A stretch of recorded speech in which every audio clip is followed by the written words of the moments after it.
নমস্কাৰ ৰিপৰ্টাৰ অসমৰ সমুদৰ্শকক স্বাগতম জনাই ষ্টুডিঅ'ত মই দীপশিখা সোশ্যাল মিডিয়াত ভাইৰেল হৈ পৰিছে এখন তালিকা যিখন তালিকাত সন্নিৱিষ্ট কৰা হৈছে পদ্ম বঁটা প্ৰাপকৰ নাম কিন্তু কিমান সঁচা এই তালিকাখন এই সন্দৰ্ভত চাও আহক আমাৰ এক বিশেষ প্ৰতিবেদন পদ্মশ্ৰী 2021ৰ প্ৰাপকৰ তালিকা ভাইৰেল প্ৰকৃত সত্য কি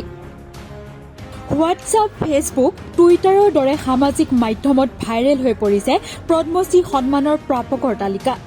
পদ্ম সন্মান 2021 প্ৰাপকৰ আনুষ্ঠানিক তালিকা বুলি প্ৰচাৰ হৈ আছে একাংশ সামাজিক মাধ্যমত প্ৰচাৰিত এই তালিকাত পদ্মশ্ৰী 2021 নামেৰে 15 পৃষ্ঠাৰ এটা পিডিএফত 15 জন ব্যক্তিৰ নাম আৰু তেওঁলোকৰ কৰ্মৰাজি লিখিত আছে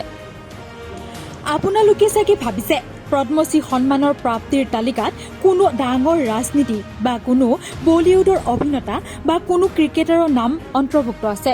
কিন্তু এই তালিকাখন কিমান সঁচা তালিকাখনত কাৰ নাম অন্তৰ্ভুক্ত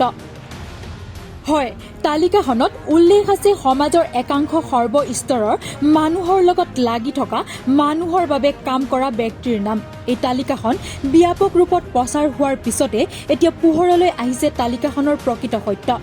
অতি ব্যাপক ৰূপত ভাইৰেল হৈ পৰা এই তালিকাখন সম্পূৰ্ণৰূপে ভুৱা ইয়াৰ কোনো সত্যতা নাই এই ভুৱা তালিকা সন্দৰ্ভত প্ৰেছ ইনফৰমেশ্যন ব্যুৰোৰ এক তথ্য পৰীক্ষাত কোৱা হৈছে যে এই তালিকাখন সম্পূৰ্ণ ভুৱা আৰু ভিত্তিহীন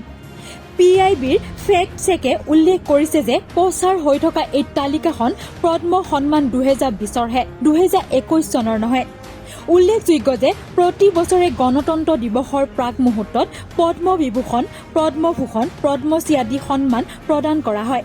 সামাজিক মাধ্যমত এইদৰে পদ্মশ্ৰী সন্মানৰ ভুৱা তালিকা প্ৰকাশ হোৱাৰ ঘটনাই এয়াই প্ৰথম নহয় ইয়াৰ পূৰ্বেও এইদৰে ভুৱা তালিকা প্ৰকাশ পাই জনসাধাৰণৰ মাজত প্ৰতিক্ৰিয়াৰ সৃষ্টি কৰিছিল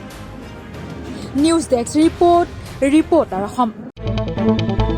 আপুনি চাই আছে ৰিপৰ্টাৰ অসম